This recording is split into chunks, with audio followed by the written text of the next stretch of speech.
Death missed her by mere inches on the slopes of Dhaulagiri.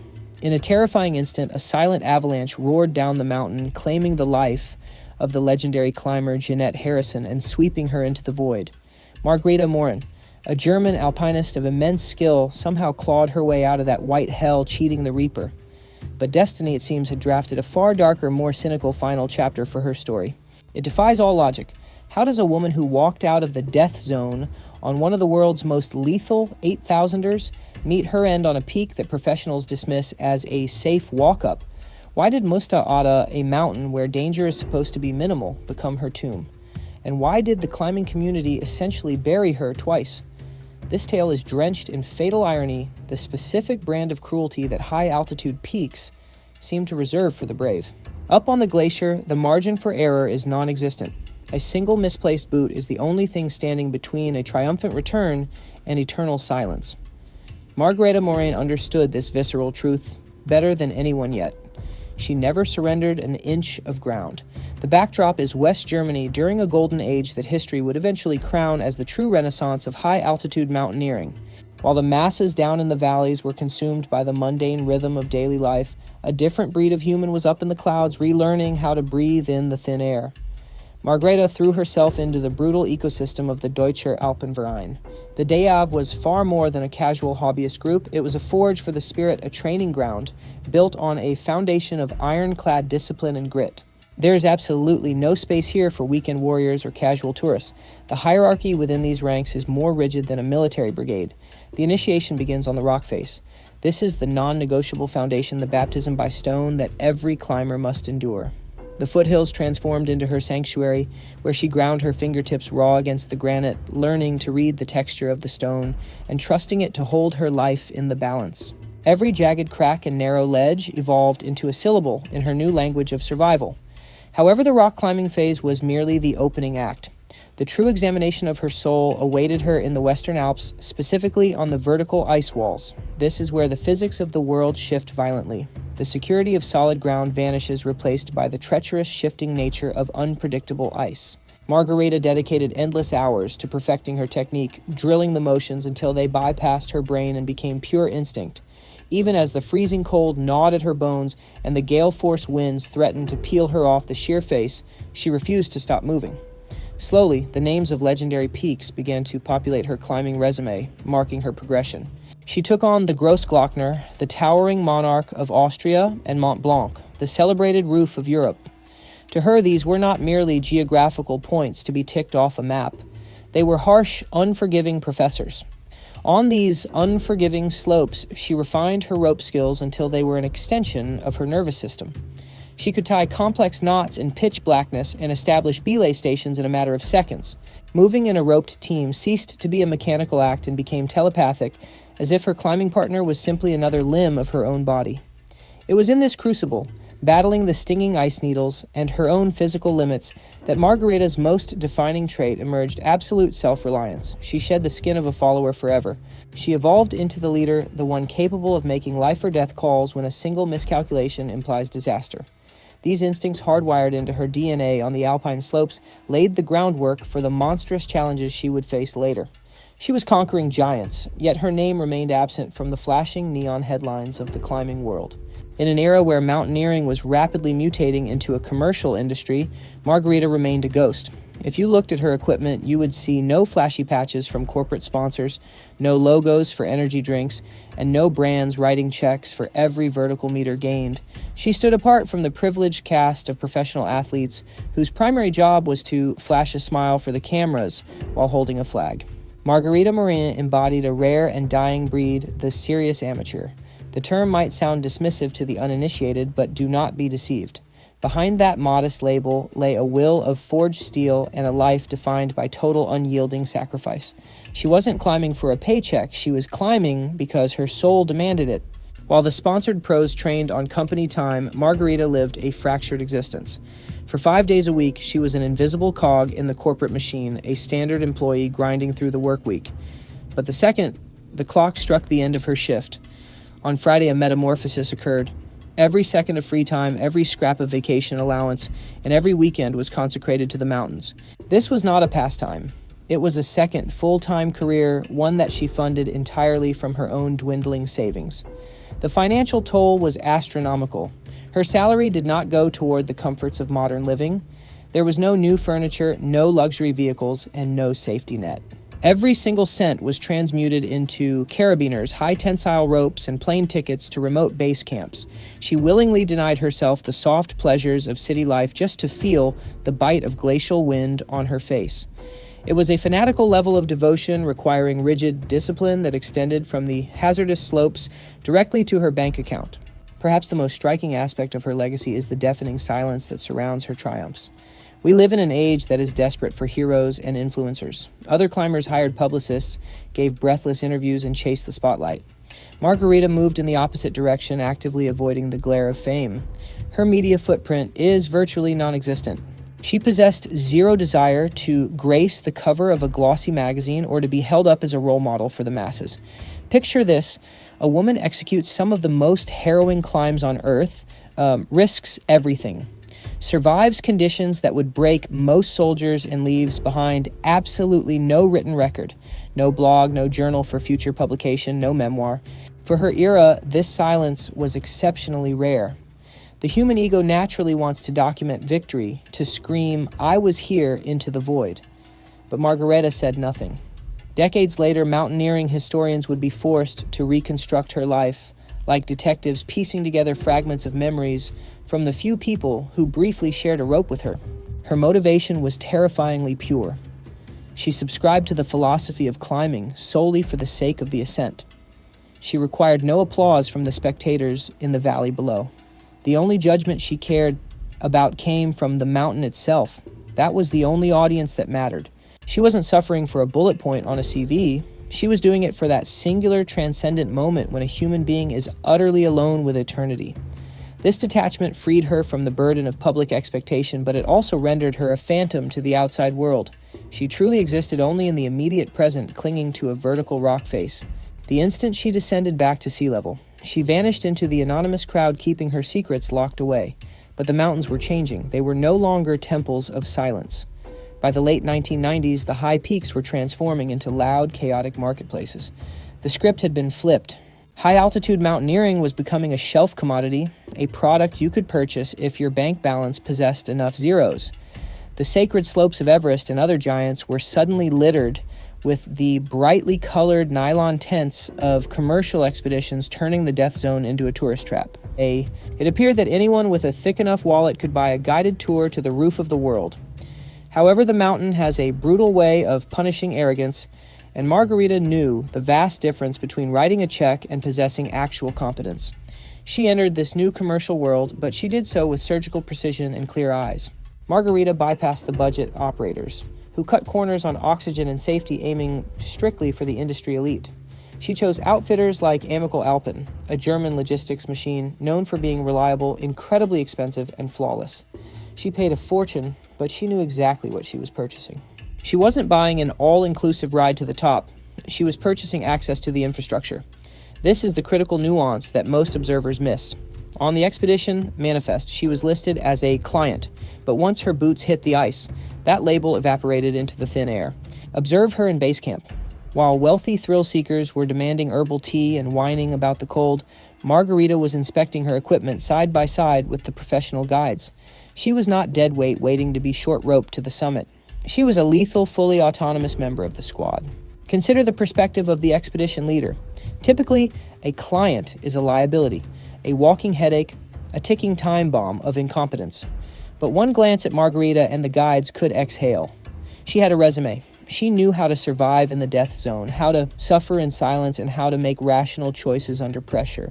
She paid for the fixed lines, the logistical supply chain, and the bureaucratic permits, but she did the heavy lifting with her own legs and lungs.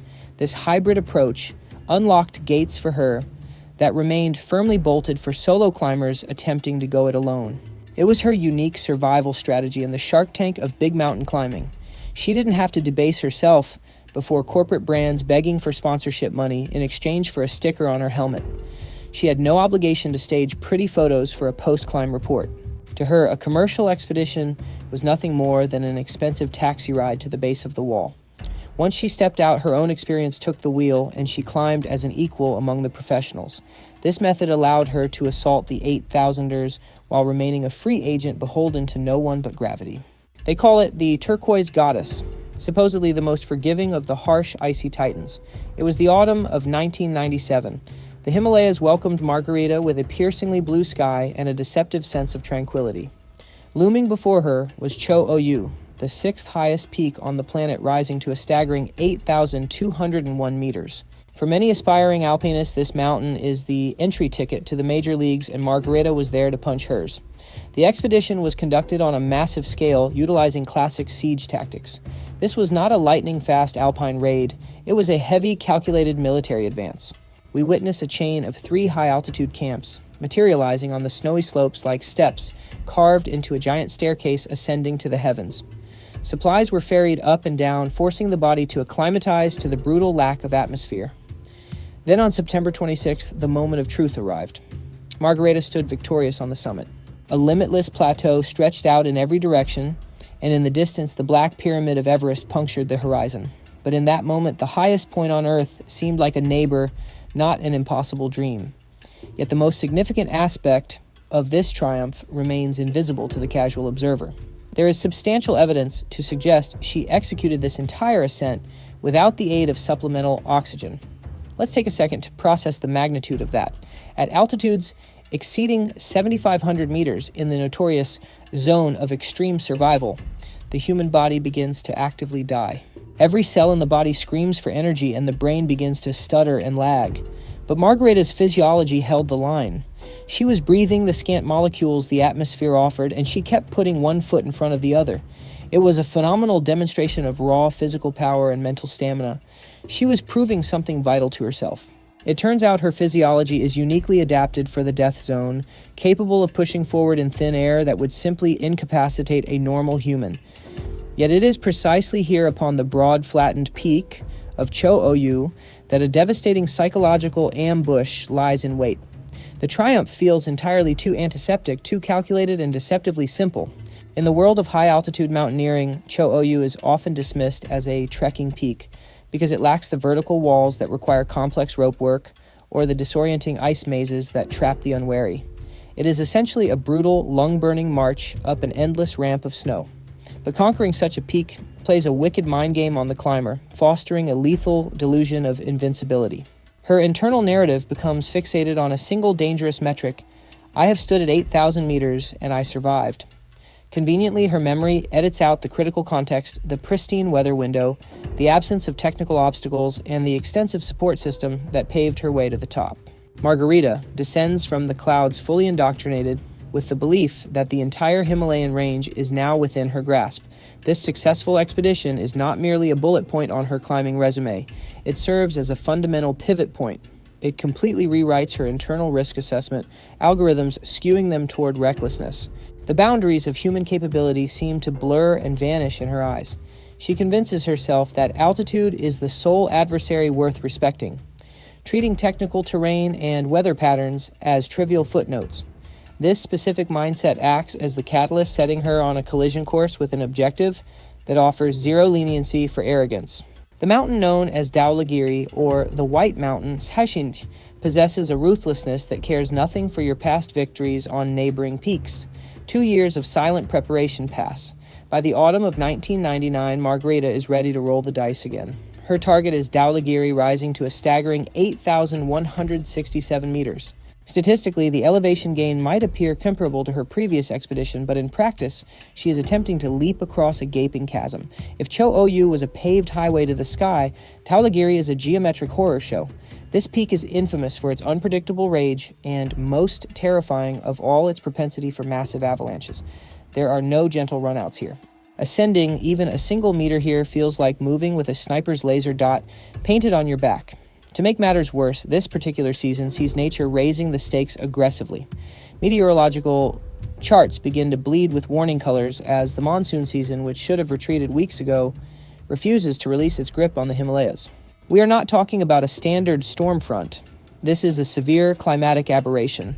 Moisture-laden winds from the Indian Ocean continue to hammer against the frozen high-altitude walls, depositing metric ton after metric ton of fresh precipitation. The mountain's flanks are effectively groaning under the sheer crushing mass of this accumulated powder. Because the snowfall is relentless, there is no window for the flakes to settle or metamorphose into fern, that stable, concrete-like base essential for biting in with crampons. Instead, the surface is deep, granular, and terrifyingly loose. Visualize a colossal, multi-tiered wedding cake where the layers are separated by ball bearings rather than frosting. The physics are precarious. A minor tremor, a single boot breaking the surface tension, or a subtle drop in temperature could be the catalyst that brings the entire slope down. While the seasoned Sherpas and guides eye the route with deep trepidation, the expedition's momentum is too great to halt. Margareta attaches herself to a formidable international squad. This is far from a ragged band of weekend warriors. The roster reads like a who's who of the climbing world, a collective of hardened professionals who understand their value. Most notably, look at who is tied into the rope alongside her. Her climbing partner is none other than Ginette Harrison, a name that commands instant reverence in mountaineering circles. This is the British powerhouse, who had already carved her name into the bedrock of history by becoming the first female to stand atop Kangchenjunga, arguably one of the most hostile and unforgiving peaks on Earth. The presence of a luminary like Harrison exerts a mesmerizing gravitational pull on the team. For Margareta, it serves as an immense validation of her own status. The logic follows that if you are sharing a rope with Harrison, you have officially joined the elite. However, this proximity constructs a lethal psychological blind spot. When you are flanked by individuals of such high caliber, your personal radar for danger begins to malfunction, lulled into a false sense of security. You begin to subscribe to the magical thinking that a leader's resume can somehow domesticate the savage mountain weather, or that professional competence acts as a force field against gravity. Buoyed by her triumph 2 years earlier and the reassuring presence of a legend, Margareta gears up.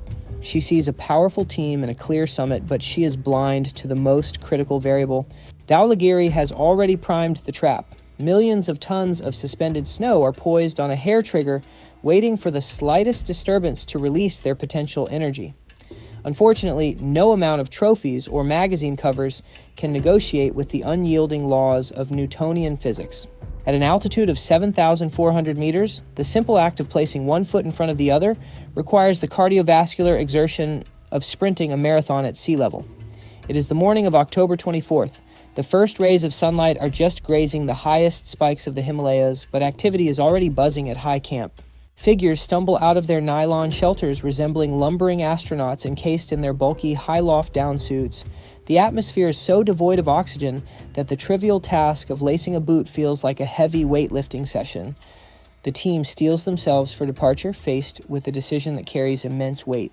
The objective is either a direct assault on the summit or, in at minimum, a brutal acclimatization rotation to the ridge to assess the route. Regardless of the goal, the vector is the same upward straight into the teeth of the white wilderness. Beneath their boots, the snow does not crunch satisfyingly. It emits a hollow, ominous whoomph, the acoustic signature of a collapsing weak layer. The volume of accumulation is staggering. Following the extended monsoon season, the entire face of the mountain resembles an overstuffed duvet, desperately seeking an excuse to slide.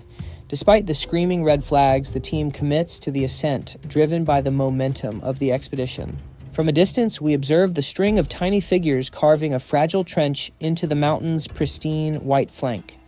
They proceed in single file, religiously stepping into the divots left by the lead climber attempting to pack down the sugar-like snow into something walkable. It is exhausting labor. With every step they plunge in up to their knees, occasionally sinking to their hips. Every upward motion demands absolute mental and physical dedication.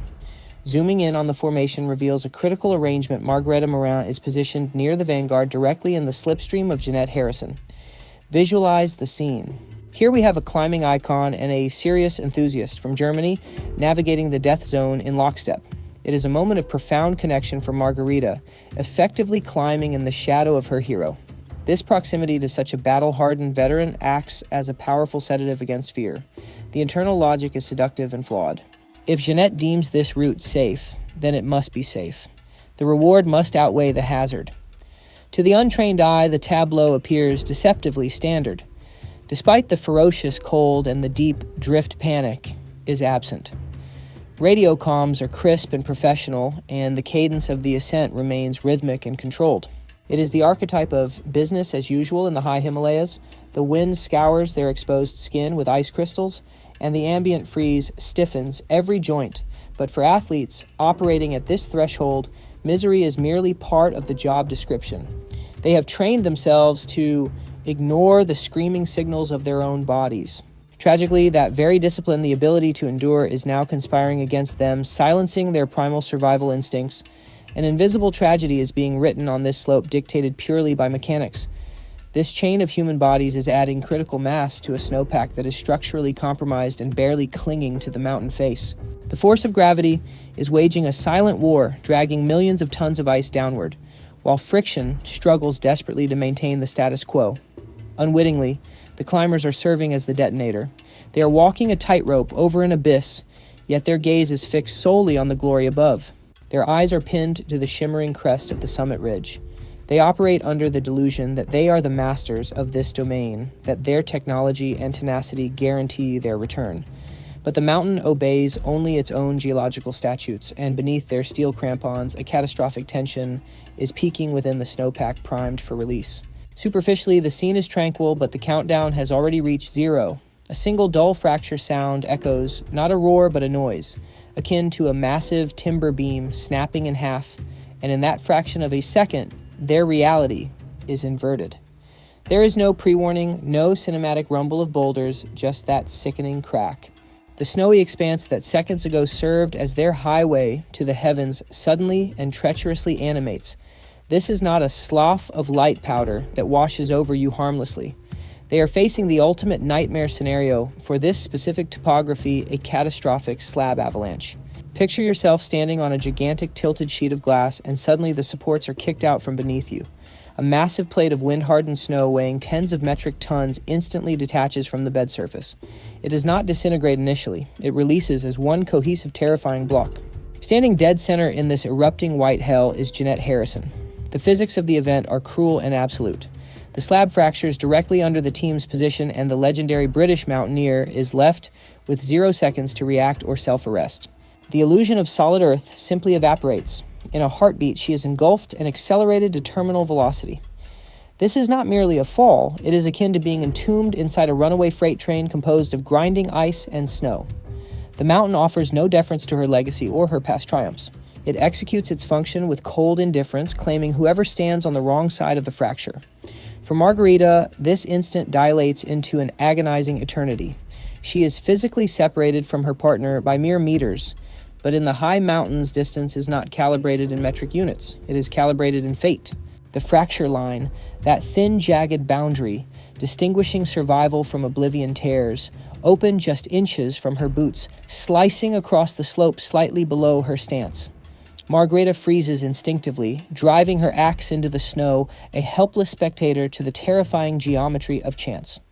She watches in horror as a white curtain descends, swallowing the woman she was shadowing just a breath ago. She remains standing on the singular patch of the slope that held firm. It is a cosmic lottery, pure chaotic, and entirely unearned. Had she taken 2 additional steps to her left, or ventured slightly further down the track, she would currently be tumbling through that churning white darkness alongside her. Instead of safety, she finds herself teetering on the precipice of a bottomless chasm, paralyzed not by the roar of the slide, but by the crushing, absolute silence that instantly follows. The avalanche has finished its violent charge down the mountainside, leaving behind nothing but a spectral cloud of pulverized snow hanging heavy in the freezing air.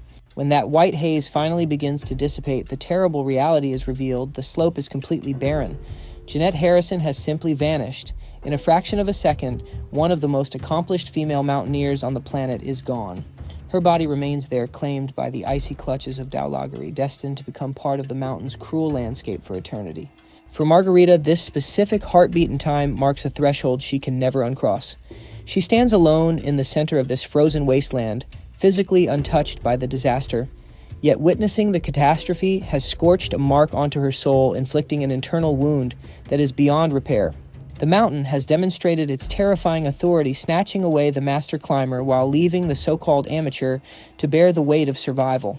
And that silence following the crash, it screams louder than any human voice ever could. Margareta stands on the lip of the abyss. Only seconds ago, another human being stood right there, a teammate, a living icon of the sport. Now there is nothing but an uncaring white sheet of ice and a quiet so profound it hurts the ears. That single fleeting instant severs Margareta's life into two distinct eras, everything that happened before and everything that comes after. In the high-altitude world, there is a sacred covenant. You are the keeper of your partner.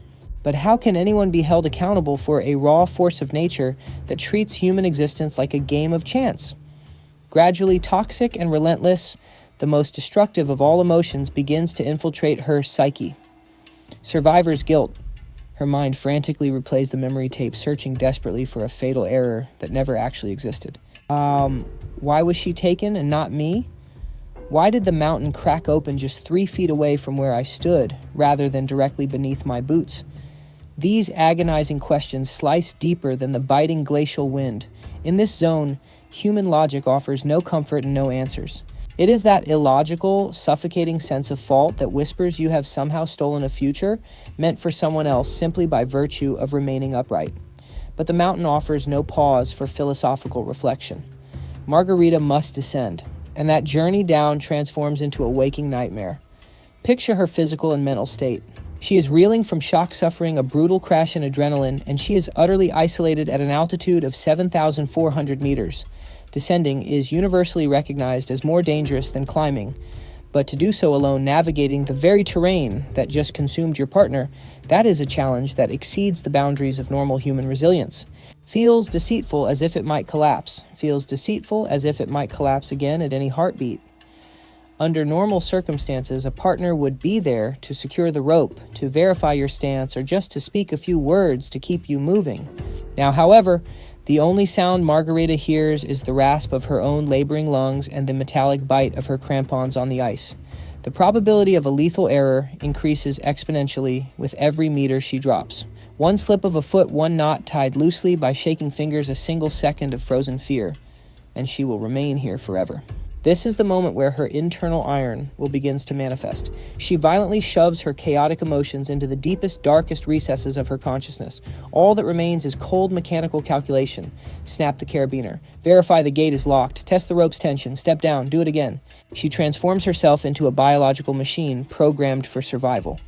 Her body executes the movements drilled into her muscle memory over decades, while her mind wages war to prevent a slide into total despair. When she finally stumbles into base camp, the other climbers stare at her as though they are looking at an apparition.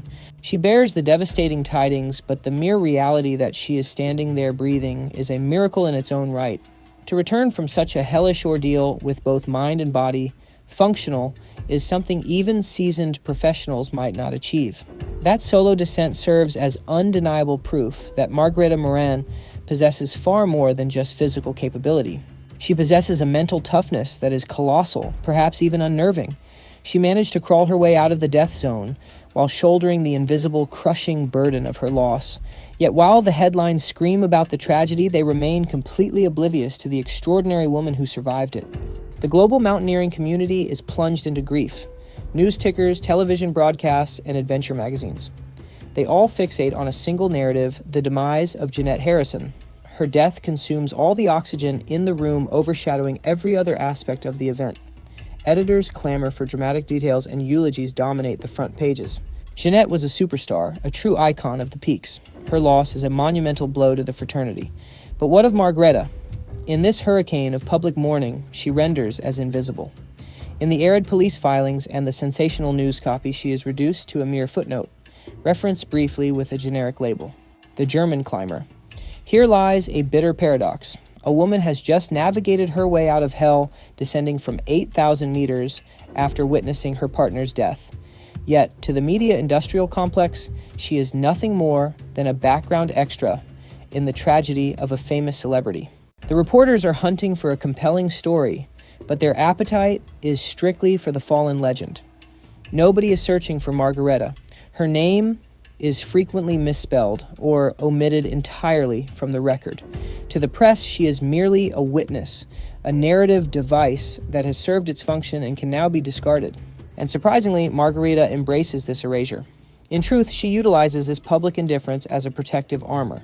Consider how tempting it would be to do the opposite, to step up to the microphones, broadcast her truth, become a sensation on the talk show circuit, or pen a bestseller titled, "I Watched a Legend Fall." That is the route many would choose without hesitation.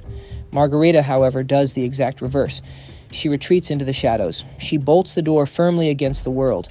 No interviews are granted. No comments are issued. She returns to her office, settles into her chair, and resumes her existence as a modest clerk, acting as though the nightmare never occurred. Yet this silence exacts a heavy price. The history books lose her voice. We are left with the dry facts, but we are robbed of the human experience. No one documents the visceral reality of standing on the edge of that avalanche track. That harrowing experience stays locked in a vault sealed within her. Because she offers no public testimony, a peculiar void begins to grow around her identity. On the rapidly expanding internet, within the early climbing forums and digital databases, confusion begins to take root. Facts become warped. People reading the fragmented reports begin to manufacture their own endings. The prevailing logic suggests if there were no interviews and no reports of her returning home, then the disaster must have claimed 2 lives, not 1. A stubborn urban legend starts to gain traction that Margareta Morin also perished on the slopes of Dhaulagiri. In certain archives, her name is erroneously entered into the fatality column, or marked with a grim question mark. She becomes a ghost while she is still walking the earth. While she is commuting to her job and paying her bills in Germany, the digital realm and the climbing gossip network are slowly burying her alive. It creates a bizarre scenario. She survived the physical ordeal, but in the eyes of the public, she simply evaporated into that snow cloud right alongside Ginette. But ghosts do not strap on crampons or inspect their safety gear. Margareta Morin is very much alive. While the online forums and databases catalog her as deceased, she is out there breathing the air. 5 years of silence pass. The world evolves during that span, yet her routine remains unshaken. She works, she trains, she climbs. The trauma of 1999, that unseen psychological scar left by the avalanche, does not paralyze her spirit. Paradoxically, it seems to forge it into something harder. By the time 2004 arrives, she has crossed the 50-year threshold. For the vast majority of athletes, this is the age to retire the ice axe and settle for writing memoirs by a warm fireplace. But Margareta is not like most people. We are observing a woman in a physical condition that would spark envy in athletes 20 years her junior. Her discipline is ascetic. She is completely unapologetically autonomous. She requires no partners to feel safe. She seeks no one's validation or encouragement. For her, the high peaks are not a sports arena. They are the only environment where life tastes real. And so after her hiatus, she locks her focus on a fresh objective. Margareta's eyes turn toward the east, specifically the Kunlun Mountains of China. Looming on the horizon is Muztagh Ata, 7,546 meters high. This titan is frequently referred to as the father of ice mountains. However, within the mountaineering subculture, this peak carries a different, more insidious reputation. It is infamous for being technically straightforward.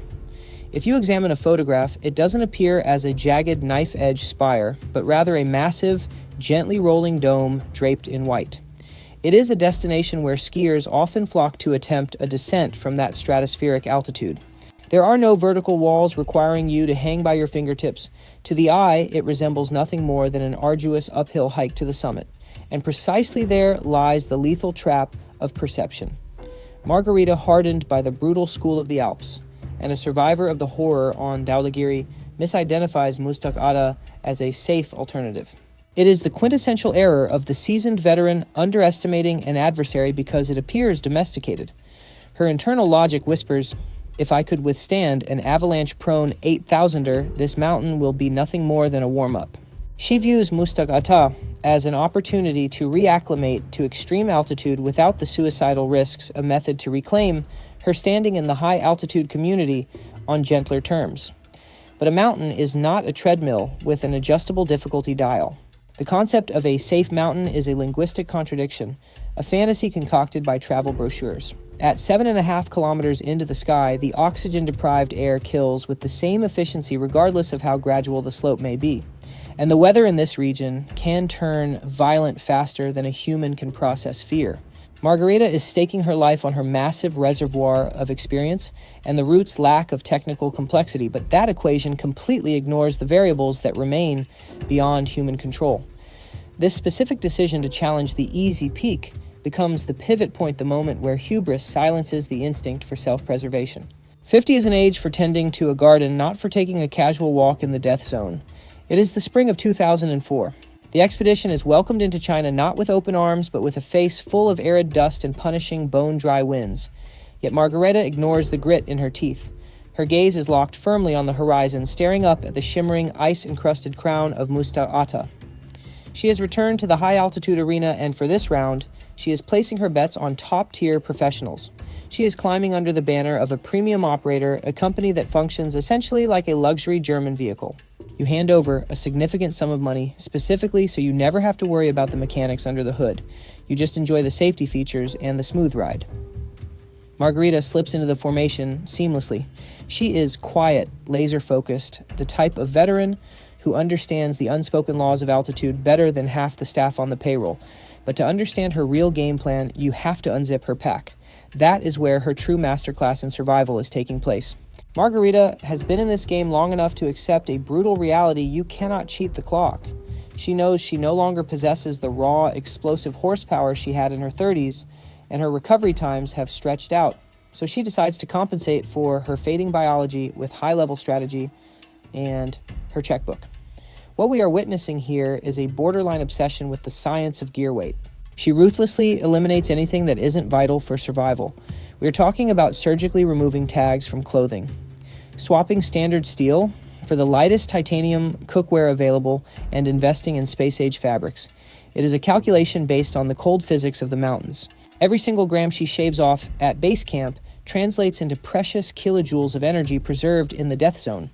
While the younger testosterone-fueled members of the team are hauling extra pounds of ego and unnecessary gadgets, Margareta is essentially moving in stealth mode. Her decades of experience allow her to curate a kit so efficient that every thread and buckle has a justified reason for existing. She is effectively buying endurance through superior technology, flipping the disadvantages of her age into a tactical edge.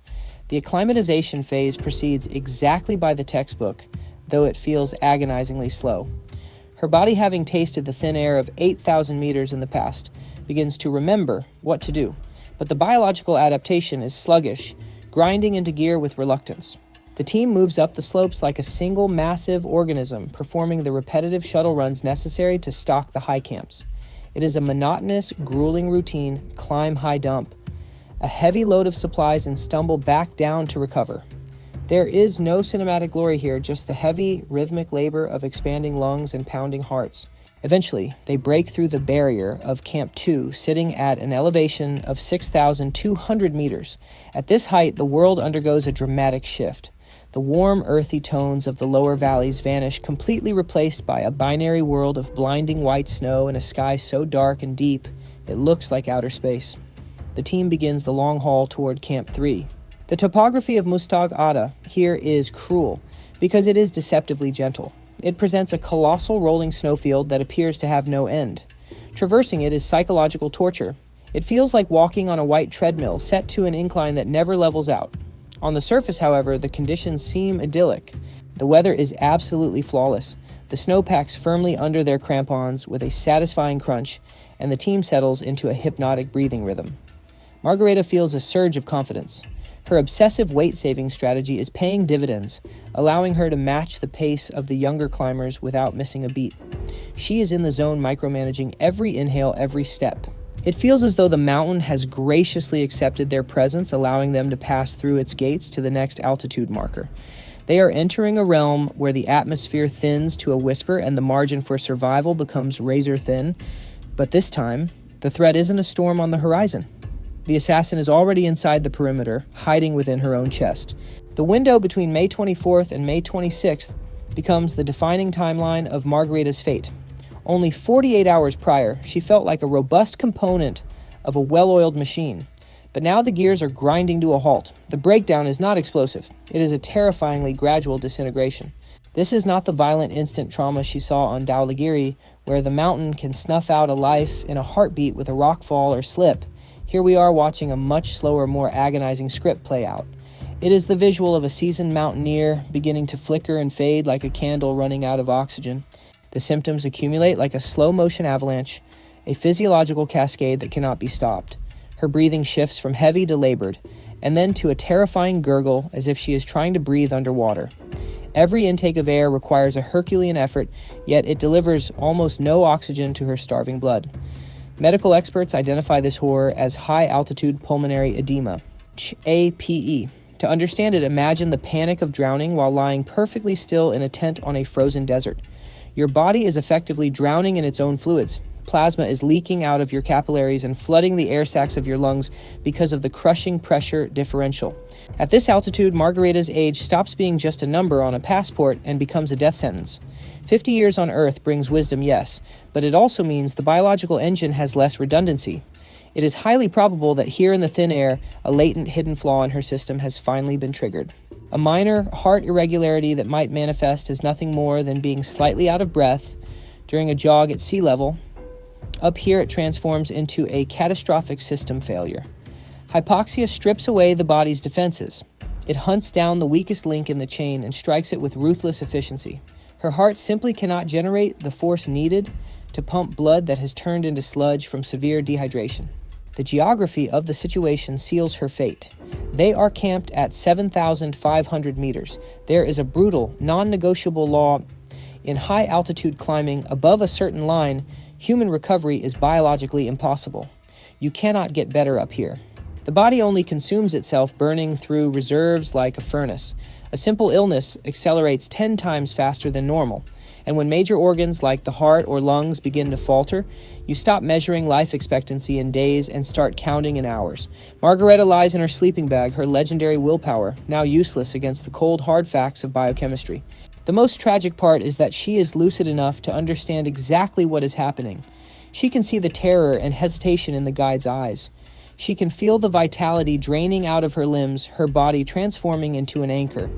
This is the unique horror of the death zone. The profound realization that you are trapped inside a failing vessel. There is no magic pill, no adrenaline shot that can reboot the system at this height. The only medicine is descent, immediate rapid descent to thicker air. But this creates the cruelest paradox of mountaineering. The very condition that is killing you also strips you of the physical ability to save yourself. Margareta is now a hostage of the altitude she spent her life conquering. The mountain, which days ago seemed like a passive playground, has snapped its jaws shut, leaving zero room for a miraculous escape. At this elevation, simple math becomes deadlier than any blizzard. They are stranded in the gray zone, somewhere between 6,000 and 7,000 meters. It is an altitude where rescue is theoretically something you can plan on paper, but physically it borders on the impossible. This is where the grim logistics of alpine rescue collide with reality, the fine print they don't read to you in the travel agency. To transport an incapacitated climber who cannot walk dead weight down from this height, you do not need a couple of strong guys. You need a coordinated squad of 6, ideally 8, elite-level professionals. You need fresh, fully acclimatized athletes who can rotate shifts every 100 meters to avoid burning out. Now look at the roster available to Margareta. This is a commercial outfit. She is surrounded by clients who are already redlining, fighting their own desperate battles for survival with every step they take, supported by only a skeleton crew of guides. The manpower simply does not exist. Right now, every human being on this slope has a singular focus, lifting their own boot and placing it in front of the other. To drag or carry a fully grown adult encased in bulky down suits, dragging oxygen tanks and navigating ropes, that is a mission profile for a special forces unit. And there isn't one coming. We are watching a tragedy unfold simply because the team has fallen into a logistical trap. The group stands powerless against the physics of the situation. They may have the compassion and the will to save her, but they lack the raw horsepower required to haul a body through knee-deep snow, and all the while the clock is racing against them with terrifying velocity.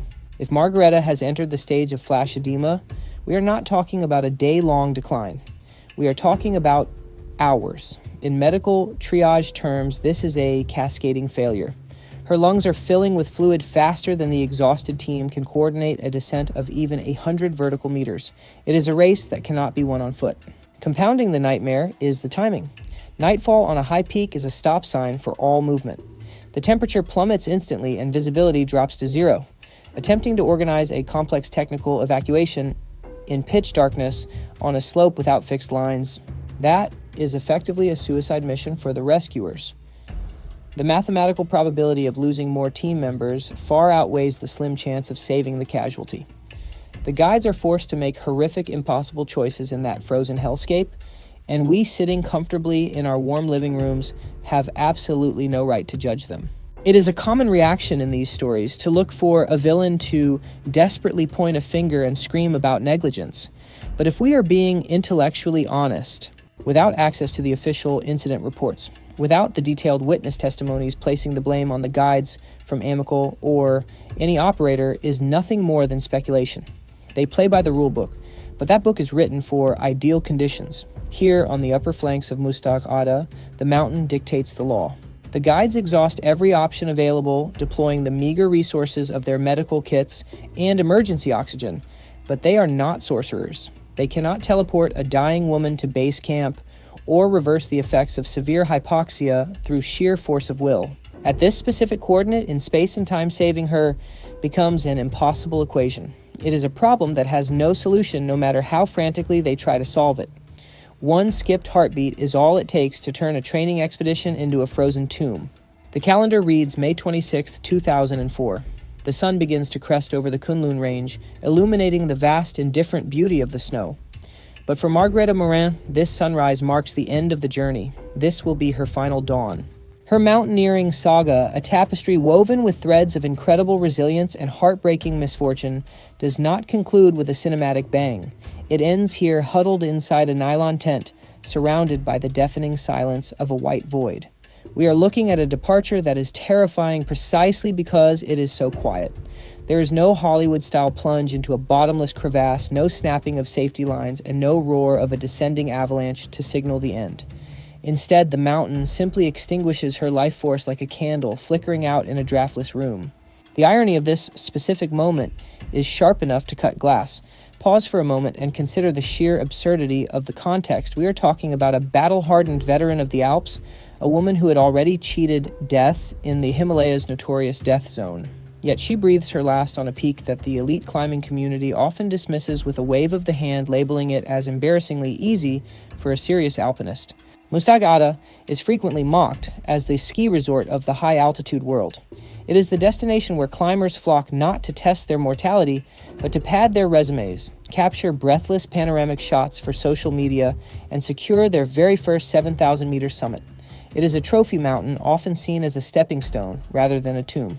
Absolutely no one packs their gear for this trip, expecting to draft their last will and testament. The environment feels deceptively sterile, manicured, and safe, akin to a stroll through a very high, very cold city park. But it is precisely this illusion of safety that constitutes the mountain's ultimate betrayal. It lulls you into a comfortable trance with its rolling, gentle gradients, only to deliver a fatal strike from a direction you never bothered to look.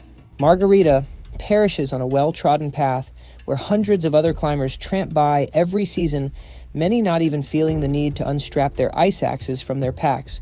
This single tragic fact dismantles one of the most dangerous myths in the world of alpinism, the false belief that a route's technical difficulty rating is the sole measuring stick for its lethality. You have to understand that a so-called beginner 7,000-meter peak can be a far more insidious assassin than a vertical rock face. A jagged cliff keeps your adrenaline spiking and your senses sharp, but a gentle slope, it doesn't intimidate you visually. Instead, it whispers that you are fine, slowly suffocating your cells while your brain remains convinced that you have the situation completely under control.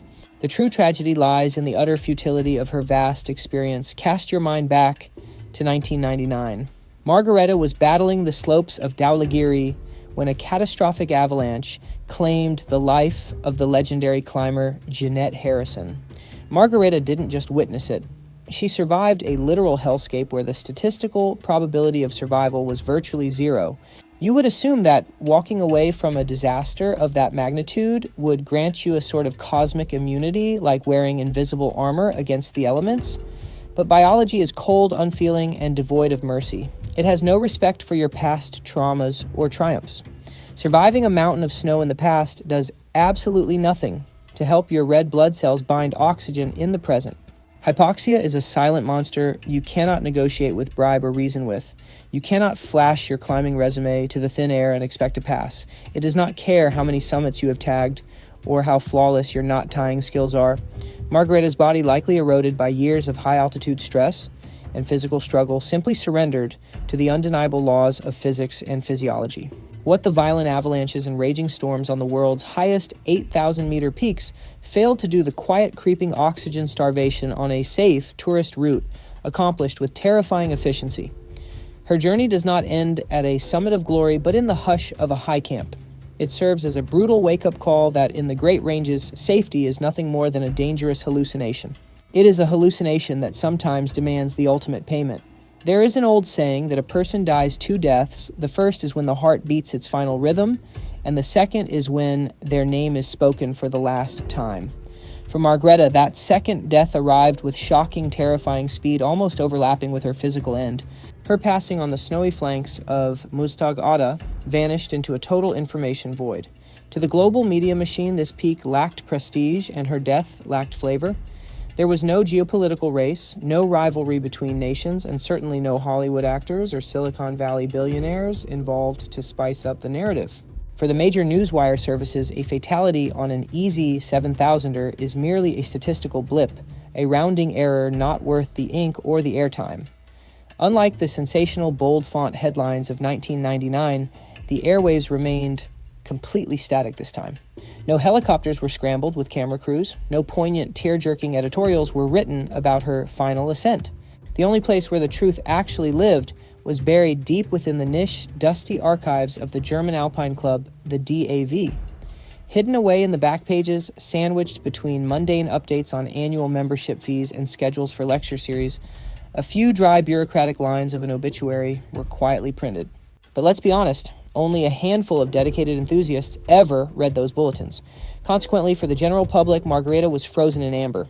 In the collective memory of the climbing world, she was permanently sealed as the woman who survived 1999.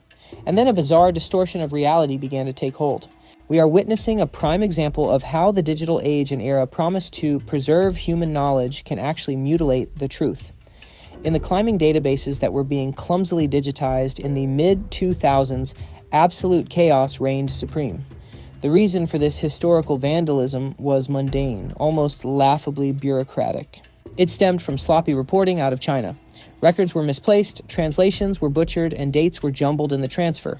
The internet hates a vacuum, so it began to fill the silence with assumptions. Countless reputable websites and mountaineering portals made a critical error, one that they would lazily copy-paste from one another for decades. They essentially buried Margareta alive in their digital ledgers, listing her date of death as 1999. The algorithmic logic was cold and cynical. She was present when Harrison died, and she subsequently vanished from the mainstream headlines. Therefore, the computer logic concluded she must have died there too. And just like that, a clerical error calcifies into historical fact. People read these lists and accept them as gospel, completely oblivious to the terrible injustice being done to her memory. But we need to look at the verified timeline because this distinction is absolutely critical to honoring her life. Margareta Morin survived that initial tragedy by exactly 5 years. And 5 years, that is a massive expanse of time. That represents nearly 2,000 mornings of waking up, 2,000 days of going to work, planning vacations, training in the gym, and perhaps finding reasons to smile again. It is an entire chapter of a human life that a lazy version of history simply hits the delete button on. She exists in a state of quantum duality. In one reality, she is a living, breathing woman processing the trauma of her past. In the other, she is a ghost, written off long before her time. In most sources, her name appears as little more than a shadow, a footnote attached to the biographies of more famous media-savvy climbers. She doesn't just lose her life on the mountain, she loses the right to her own narrative, stripped of her agency and defined solely by the tragedies of others. Millions of footprints in the snow disappear without a trace every year, unless they are illuminated by the flash of a camera or the pen of a journalist. Margareta Morin's story is bigger than a single climb or a single death. It is a mirror reflecting the fate of an entire generation of adventurers. What we are examining here is the archetype of the second-tier athlete. The term might sound clinical, perhaps even dismissive, but it represents a vast, silent army of people. These are the shadow athletes, the highly skilled amateurs who are, in reality, the structural backbone of the entire commercial climbing industry. They possess technical skills and physical endurance that would make many professional guides green with envy, forged over decades of discipline, yet their names are systematically excluded from the history books. They remain perpetually in the background, the blurred figures in the photos, the supporting cast for the superstar soloists whose gleaming smiles greet us from magazine covers. Just look at the foundation of Margareta's life. It wasn't built on a thirst for fame or sponsorship deals, but on pure, unadulterated hard work. Margareta wasn't chasing brand ambassadors, she wasn't selling her image on Instagram, and she wasn't drafting catchy slogans for a marketing campaign.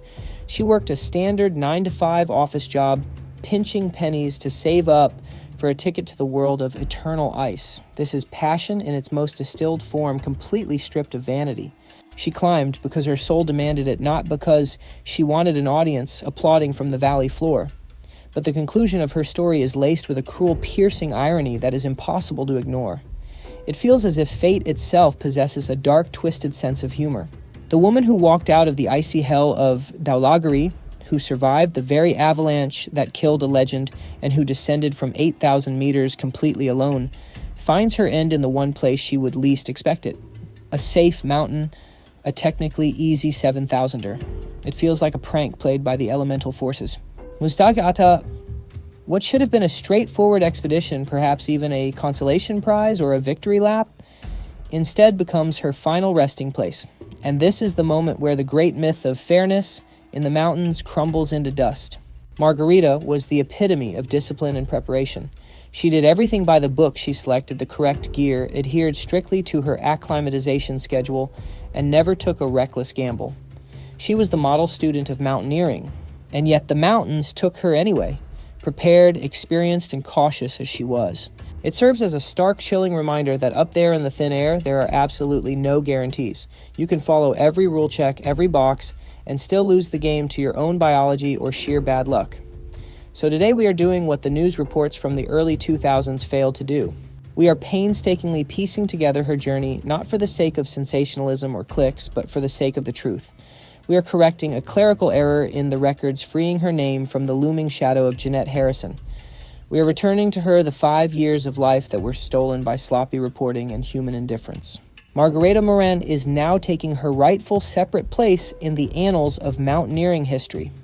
Not merely as a witness to someone else's disaster, not as some nameless German participant in a report, but as the strong, autonomous woman she actually was, a woman who lived for the mountains with every fiber of her being and who remained in them forever, following her own quiet yet profoundly significant path.